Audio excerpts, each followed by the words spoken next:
नमस्कार, आप देख रहे हैं द यूपी खबर। मैं आपके साथ अभिषेक शर्मा लेकर हाजिर हूं आपके बीच खास कार्यक्रम सियासत की बात अभिषेक के साथ। आज सियासत की बात अभिषेक के साथ में हमारे साथ एक विशेष सहयोगी, न्यूज रूम के सहयोगी और वरिष्ठ पत्रकार अनूप दुबे जी जुड़ रहे हैं। अनूप जी, बहुत बहुत स्वागत है आपका। धन्यवाद।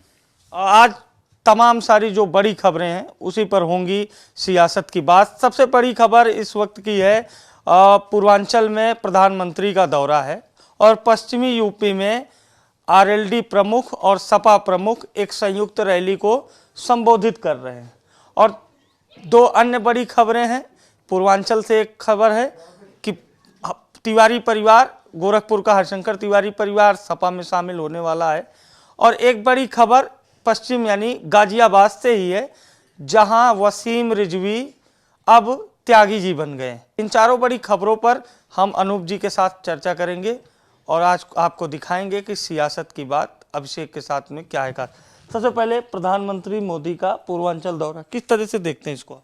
प्रधानमंत्री मोदी का अब इस समय चुनाव है और चुनाव को लेकर काफ़ी दौरे लगे हुए हैं और जो बचे हुए काम हैं अगर उसको भारतीय जनता पार्टी सरकार पूरी करती है तो निश्चित रूप से प्रधानमंत्री को और योगी आदित्यनाथ को चेहरा बनाएगी और निश्चित वो यही उसको अपने कहीं ना कहीं ये दिखाने का प्रयास करेंगे कि हमने जो वादा किया था उसको किया।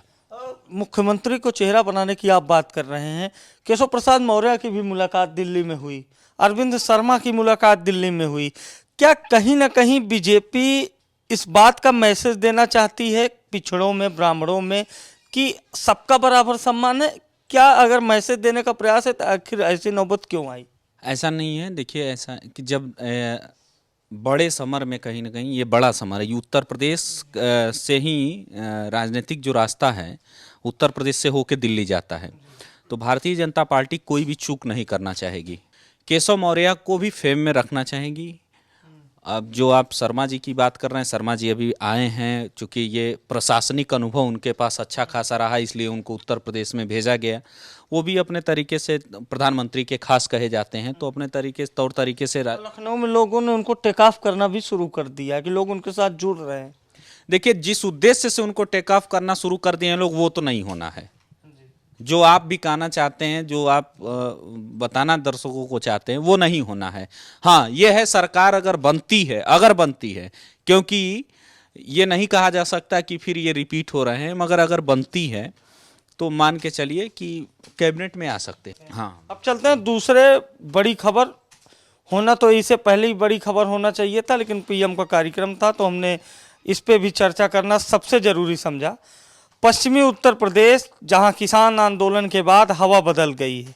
एक हवा जो 2013 के मुजफ्फरनगर दंगों से चली थी और 2019 के लोकसभा चुनाव तक चली, और उसी हवा में 14, 17 और 19 उस हवा ने विपक्षी दलों के किले को ध्वस्त कर दिया। लेकिन अब वही हवा बीजेपी के खिलाफ बह रही है और उसी हवा के साथ अपनी भी जहाज को आसमान में उड़ाने के लिए अखिलेश यादव ने आरएलडी से गठबंधन कर लिया और संयुक्त रैली को संबोधित कर रहे हैं। जाट इस बार किसकी खाट खड़ी करेगा अनूप जी? देखिए, कुछ ना कुछ तो बात तो है, सरकार से लोगों में नाराजगी है और उस नाराजगी का फायदा समाजवादी पार्टी जो उनके साथ जुड़ रहे हैं उनको फायदा मिलेगा। और अखिलेश जी भी कहीं ना कहीं मतलब इस बार वो एक परिपक्व राजनेता की तरह काम कर रहे हैं। उनको वहीं से जहां उन्होंने बड़ा गठबंधन नहीं बनाया, क्योंकि बड़े गठबंधन में जो छोटा वोट बैंक होता है वो छूट जाता है पीछे और वो बीजेपी लाभ ले लेती थी। इस बार अगर राजभर है तो राजभर का नेता राजभर, अगर भाई एक वर्ग पटेल का बीजेपी के साथ है अनुप्रिया की अगुवाई में, तो जो कुछ हमें भी मिले कृष्णा की अगुवाई में मिले। दलितों के साधने के लिए चंद्रशेखर हैं। हाँ, कह रहा हूँ, वही बताने की कोशिश कर रहा हूँ कि इस बार एकदम परिपक्व राजनेता दिख रहे हैं अखिलेश जी, और कहीं ना कहीं वो जमीनी स्तर के नेताओं को उठा रहे हैं। बड़े से, जो आपने कहा, बड़े से टाई अप नहीं कर रहे हैं। जो जहां का है, जो कुछ भी सहयोग कर सकता है, वो छोटे दल का है, अपने साथ उसको जोड़ रहे हैं। कितना फायदेमंद है अनूप जी, अगर एक राजनीतिक घटनाक्रम से देखा जाए और एक आपकी लंबी पत्रकारिता रही राजनीतिक, पहली बार ऐसा हो रहा है कि ऐसा प्रयोग पहली बार, और पीछे भी ऐसा हो चुका है, और इस प्रयोग के क्या सियासी मायने आपको नजर आते हैं? देखिए, ये प्रयोग अगर कहीं सार्थक हो गया और सत्ता में समाजवादी पार्टी आ गई तो ये मान के चलिए कि बड़े बड़े जो राजनीतिक दल हैं और जिनके पास लोग बड़े बड़े गणितज्ञ हैं, उनको पसीना निकलना तय है। पसीना निकल जाएगा और यही गणित फिर 2024 में भी लागू होने लगे। बिल्कुल बिल्कुल यही गणित 2024 में, और ये कहीं ना कहीं एक सीख मिलेगी जो बड़े नेता हैं उनको, कि हम छोटों को छोड़ के अपनी सियासत नहीं चमका सकते। अखिलेश यादव और जयंत चौधरी, जिनका लगभग 36 सीटों पर मतलब 36 सीटें जयंत चौधरी को देने का ऐलान कर दिया है। जो सूत्र बताते हैं कि 6 उन सीटों में से 6 सीटों पर सपा का उम्मीदवार लड़ेगा और 30 सीटों पर आरएलडी का। कितनी सफलता, जाट जो बीजेपी से नाराज है, यादव, मुस्लिम, जाट और दलित चंद्रशेखर के आने से, ये जो 4 जातियों का समीकरण बन रहा है, सपा को इससे कितना फायदा होगा और बीजेपी इसकी काट कैसे ढूंढेगी? देखिए, भारतीय जनता पार्टी के बारे में अगर बात करी जाए तो मुझे लगता है थोड़ा सा हम लोगों को देखना चाहिए, क्योंकि भारतीय जनता पार्टी ऐसा नहीं है कि बिल्कुल इनको फ्री होल्ड छोड़ देगी। वो कुछ गणित बना के रखी होगी जो ऐन वक्त चुनाव पे आके वो छोड़ेंगे। उनका कुछ अपना स्ट्रेटजी हो, धार्मिक हो जाए जो भी कुछ स्ट्रेटजी होगी उनकी। अब आते हैं कि अखिलेश जी को सत्ता में आने के लिए इन छोटे दलों को जो मिला रहे हैं कितना फायदा होगा, तो ये मान के चलिए कि अगर फायदा नहीं होगा तो नुकसान भी नहीं होगा, नुकसान नहीं। लेकिन अपने दम पर भी प्रदर्शन करना होगा। हाँ, बिल्कुल अगर सपा को सत्ता में आना है तो पहले तो खुद को इतना मजबूत बनाना कि बाद में अगर कभी जरूरत पड़े तो विपक्षी छोड़ कर ना जाए। नहीं, बाद में जब थोड़ा सा बहुमत की जरूरत होती है तो छोटे दल छोड़ छोड़ के भाग खरीद फरोख्त जब शुरू होती है, तो ऐसे में सपा को भी अपने दम पर ऐसा प्रदर्शन करना होगा कि जिससे सहयोगियों को भी लगे कि हाँ, हम जिसके साथ जा रहे हैं उसके पास भी दमखम है। व्यक्तिगत समाजवादी पार्टी अपने दम पे चुनाव लड़ रही है और निश्चित रूप से अपने ही दम पे वो प्रयास करेंगे कि जो सहयोगी हैं उनकी जरूरत बाद में पड़े, पहले हम अपने मजबूत हो जाएं। तो इसको लेकर कहीं ना कहीं अखिलेश जी की अपना माइंडसेट होगा, एक अलग स्ट्रेटजी होगी। और बिल्कुल नंबर फिगर अगर जैसे हम देखें 150 या 180, क्या ऐसा नंबर फिगर होगा जहां पर समाजवादी पार्टी को लगे कि हाँ, अकेले में ही हम मजबूत हैं? मुझे लगता है कि समाजवादी पार्टी को लगभग अगर अपनी मजबूती वो करनी तो 150 के आसपास रहना होगा। चलिए अब तीसरी खबर की ओर रुख कर लेते हैं। पूर्वांचल, जहां ब्राह्मण मतदाता भी बड़ी अच्छी तादाद में है और कई सीटों पर सीधा प्रभाव डालते हैं, उन्हीं ब्राह्मण मतदाताओं के जगह जगह पर कई बड़े ब्राह्मण चेहरे हैं, बड़े ब्राह्मण नेता हैं जिनके इर्द गिर्द ब्राह्मणों की राजनीति घूमती है। हाँ, फिलहाल ये रहा कि 2017 और 19 के चुनाव में जो राष्ट्रवाद की वेव चली उसमें ब्राह्मण भी बीजेपी के साथ सवार हो गया। लेकिन उसके पहले चाहे 2012 में सपा की सरकार रही, चाहे 2007 में बसपा की, ब्राह्मण ने बड़ी भूमिका अदा की थी सपा बसपा की सरकार बनाने में।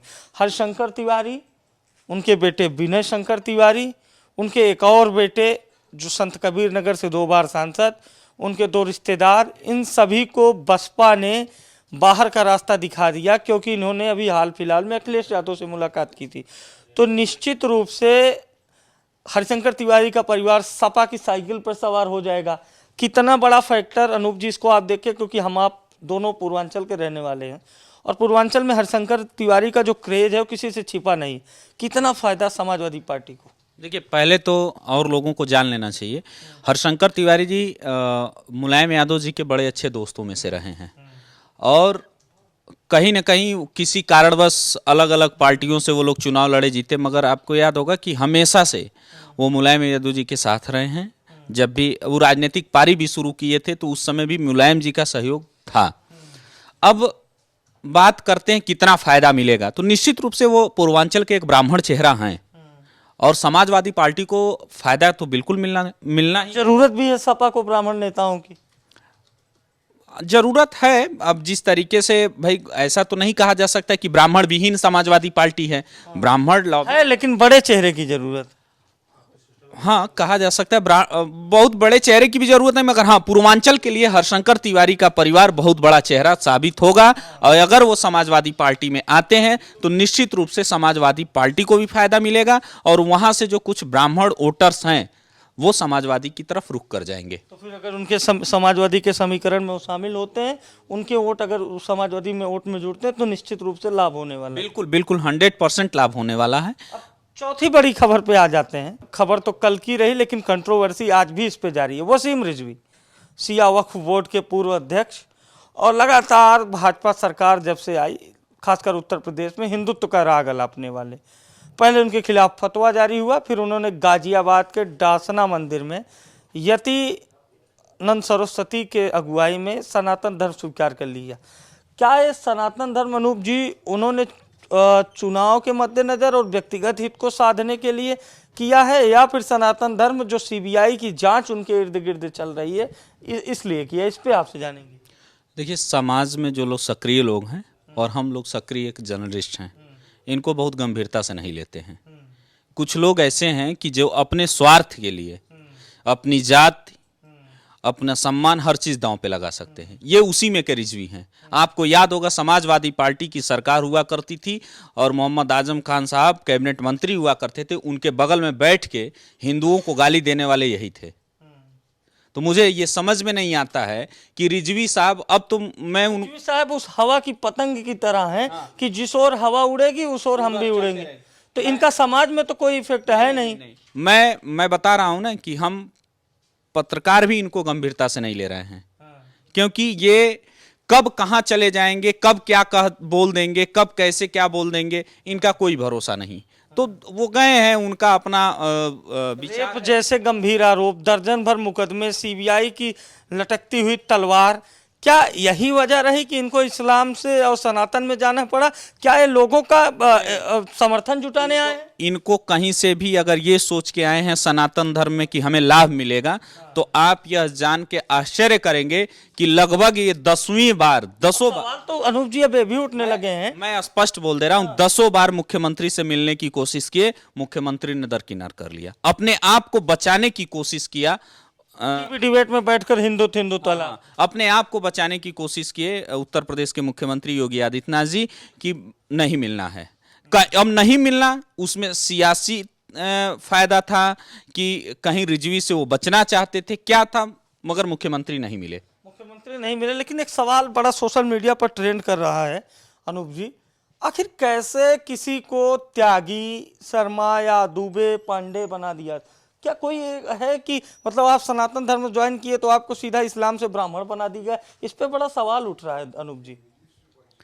ये जो मठाधीश बैठे हुए हैं ना, इन मठाधीशों को समझ में नहीं आता है कि कब क्या, अब कितनी, मुझे कहने में ये गुरेज नहीं है क्योंकि मैं एक जर्नलिस्ट हूं। कहना मेरा अधिकार है, लिखना मेरा कर्तव्य है। भाई, कब वो क्या बोल दे आएंगे, कब कौन सा मठाधीश बुला के किसी को ब्राह्मण बना देगा, किसी को ठाकुर बना देगा, कुछ वो भाई अब उन लोगों का, वो लोग अब ये साबित करने में तुले हुए हैं कि यही धरती के देवी देवता हैं, यही धर्म के ठेकेदार, यही धर्म के ठेकेदार हैं। कोई कहीं से भी आए उसको ब्राह्मण बना दो, कोई कहीं से आए उसको ठाकुर बना दो, जो मन करे वो बना दो, तो वही बन गए। अब त्यागी जी होगा, खुद का स्वार्थ सिद्ध करने के लिए सब। बिल्कुल बिल्कुल होगा। कहीं ना कहीं मैं अपने इस चैनल के माध्यम से, इस न्यूज रूम के माध्यम से बताना चाहता हूं कि इसमें कहीं ना कहीं बहुत बड़ी फंडिंग रिजवी की हुई होगी और कोई बहुत बड़ा प्रलोभन दिया होगा कि जो ये सीबीआई का पट्टा लटक रहा है उससे आप बच सकते हैं। ये थे हमारे साथ अनूप जी, और आपने आज देखा सियासत की बात अभिषेक के साथ में 4 मुद्दों पर गंभीर चर्चा, चारों मुद्दों का विश्लेषण। कल हम आपके बीच फिर हाजिर होंगे द यूपी खबर पर लेकर खास कार्यक्रम सियासत की बात अभिषेक के साथ। नमस्कार।